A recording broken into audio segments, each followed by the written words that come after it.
पायल शुक्ला, आप सभी का स्वागत है न्यूज टंका हिंदी में। एनसीपी चीफ शरद पवार ने अडानी का समर्थन करते हुए विपक्षी पर पलटवार किया। आज की हमारी यह वीडियो इसी मुद्दे को लेकर है। एनसीपी प्रमुख शरद पवार का हाल ही में एनडीटीवी पर इंटरव्यू हुआ। इस इंटरव्यू में पवार ने जिस मकसद से अपनी बात रखी वह सफल भी हुई। पवार ने जो कहा उससे देश की राजनीति में हलचल मच गई है। कांग्रेस नेता राहुल गांधी की बत्ती गुल हो गई, क्योंकि इस इंटरव्यू ने साफ इशारा कर दिया है कि महाराष्ट्र की राजनीति में भूचाल आने वाला है। लगभग आधे घंटे के साक्षात्कार में पवार ने जो कहा उसके मुख्य अंश विपक्ष को नाराज कर रहे हैं। इंटरव्यू के दौरान शरद पवार ने कहा कि हिंडनबर्ग रिपोर्ट पर हल्ला करने की कोई जरूरत नहीं थी। इस रिपोर्ट का उद्देश्य एक उद्योग समूह को लक्षित करना था। अगर कुछ गलत हुआ है तो सुप्रीम कोर्ट की निगरानी में एक कमेटी इसकी जांच कर रही है, इसलिए संयुक्त संसदीय समिति यानी जेपीसी की कोई आवश्यकता नहीं है। पवार देश में उद्योगपतियों को निशाना बनाने वाली वामपंथी विचारधारा पर भी बरसे। पवार ने आगे कहा कि हम विपक्ष में एकता चाहते हैं, लेकिन हम जैसे कुछ लोगों को लगता है कि विकास के मुद्दे इसकी नींव होनी चाहिए, लेकिन वाम दल अपनी मानसिकता छोड़ने को तैयार ही नहीं है। पवार ने समझाया कि विपक्ष की एकता तब तक असंभव है जब तक कि एक आम एजेंडे को दिशा न हो।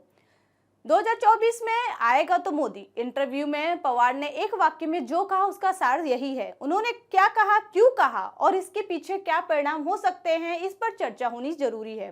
पवार की नीति हमेशा से ही केंद्र के इर्द गिर्द मंडराने वाली है। उन्होंने विदेशी नागरिकता के मुद्दे पर कांग्रेस नेता सोनिया गांधी से बगावत कर दी थी।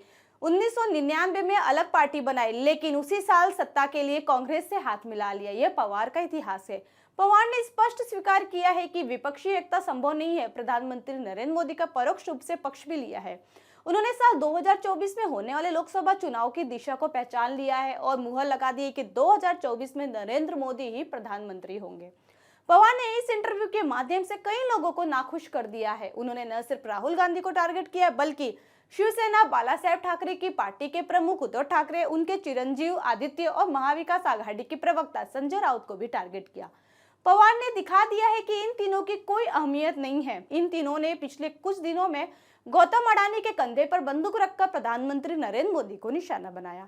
इंटरव्यू के दौरान पवार ने कहा कि उद्योगपतियों की देश को जरूरत है। राउत का कहना था कि उनके बिना अर्थव्यवस्था को गति नहीं मिल सकती, अर्थव्यवस्था को मजबूती नहीं मिल सकती। अडानी के नाम पर चिल्ला रहे राउत को शांत होना पड़ा। बेशक इस तरह का उलटफेर करते हुए उन्होंने पवार स्टाइल में यह कहकर संतुलन बनाने की कोशिश की कि मोदी ने एक उद्योगपति की मदद के लिए एलआईसी, एसबीआई के पैसे का इस्तेमाल किया। महाविकास आघाड़ी की रणनीति का इस्तेमाल कर पवार एक बार राज्य में सत्ता बनाने में सफल रहे। हालांकि इस बात की कोई गारंटी नहीं है कि दोबारा उसी रणनीति का इस्तेमाल करके वो सत्ता हासिल कर पाएंगे।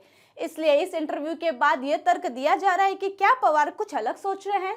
सत्ता मिलने पर किसी को पवार की परवाह नहीं है। इस मामले को उनकी पार्टी ने 2014 में भाजपा को एक तरफा समर्थन देकर प्रूव कर दिया था।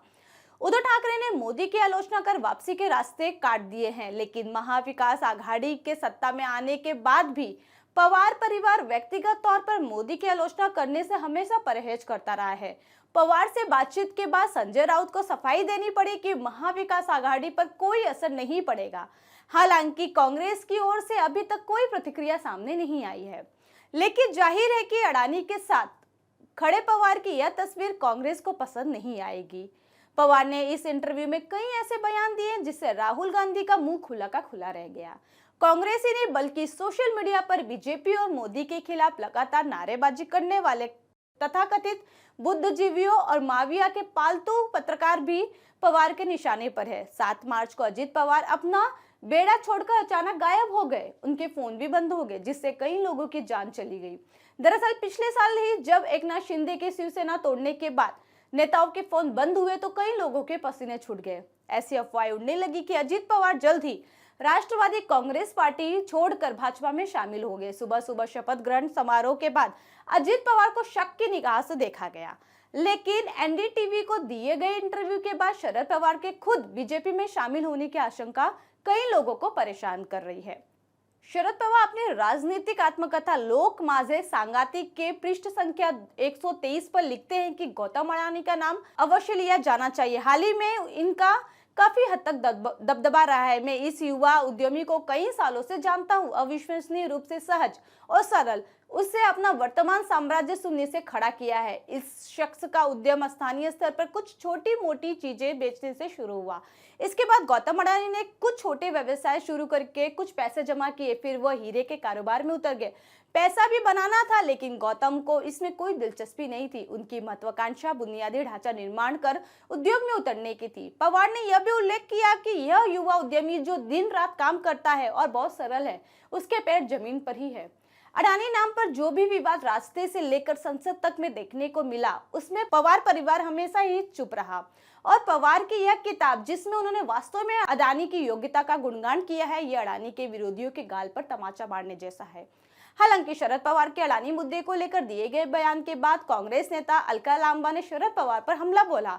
उन्होंने ट्वीट किया, डरे हुए लालची लोग ही आज अपने निजी हितों के चलते तानाशाह सत्ता के गुण गा रहे हैं। देश के लोगों की लड़ाई एक अकेले राहुल गांधी लड़ रहे हैं। शरद पवार के बयान के बाद कांग्रेस नेता जयराम रमेश ने भी अपनी प्रतिक्रिया दी। उन्होंने कहा था कि शरद पवार और उनकी पार्टी इस मुद्दे पर अलग विचार रख सकती है, लेकिन विपक्षी के अन्य 19 दल इस मुद्दे पर एक है। अडानी का नाम लेकर विपक्षी ने मोदी को घेरा, लेकिन शरद पवार का बयान यह मोदी से भी नजदीकियां बढ़ाता हुआ प्रतीत हो रहा है। साल 2017 में मोदी सरकार ने पहले टर्म में शरद पवार को पद्म विभूषण से सम्मानित किया था। तब भी ऐसे सवाल उठे थे। तो पिछले साल पीएम मोदी से अचानक उनकी मुलाकात ने सियासी सस्पेंस बढ़ाया था। शरद पवार के बाद महाराष्ट्र में विपक्ष के नेता अजित पवार ने एक बार फिर पीएम मोदी की तारीफ में कसीदे पढ़े। उन्होंने कहा कि नरेंद्र मोदी के नाम का इस्तेमाल कर बीजेपी 2014 के चुनाव में बहुमत के साथ सत्ता में आई और हर राज्य में अपनी पकड़ मजबूत बनाई। एनसीपी सुप्रीमो शरद पवार ने अपनी सियासी गुगली से देश की सियासत में सस्पेंस बढ़ा दिया है। उन्होंने कांग्रेस सहित अधिकतर विपक्षी दलों के स्टैंड के विपरीत बयान देकर विपक्षी एकता पर संदेह के बादल फैला दिए। हालांकि उनके बयान के एक दिन बाद खुद पवार और तमाम दूसरे नेताओं ने शरद पवार के बयान को अंडरप्ले करने की कोशिश की और ऑल इज वेल का संदेश देने की कोशिश की। हालांकि उन्हें भी पता है कि पवार कुछ भी बिना उद्देश्य के नहीं कहते। शरद पवार के बयान ने विपक्षी एकता की कोशिशों को अचानक ब्रेक लगा दिया है। महाराष्ट्र की राजनीति में शरद पवार ऐसे नेता है जिन्होंने पिछले 50 साल से लगातार यहाँ की राजनीति में अपनी अहमियत बरकरार रखी है। नेशनलिस्ट कांग्रेस पार्टी के नेता शरद पवार की शख्सियत इतनी बड़ी है, जिसे लेकर कहा जाता है कि महाराष्ट्र की पूरी राजनीति उनके इर्द गिर्द घूमती है। इससे फर्क नहीं पड़ता कि वो सत्ता में है या नहीं। पवार की पावर पॉलिटिक्स हर पार्टी समझती है। इसलिए शरद पवार का दिया गया बयान यह विपक्षियों को भयभीत कर रहा है। अडानी पर शरद पवार के अलग बयान से विपक्षी एकजुटता में आएगी दरार। इसको लेकर आपकी अपनी राय क्या है, हमें कमेंट सेक्शन में जरूर बताएं। साथ ही हमारे चैनल को लाइक, सब्सक्राइब और शेयर करना ना भूलें। फिलहाल के लिए इतना ही। जल्दी एक नई जानकारी के साथ पुनः उपस्थित होंगी। तब तक के लिए मुझे दीजिए इजाजत। धन्यवाद।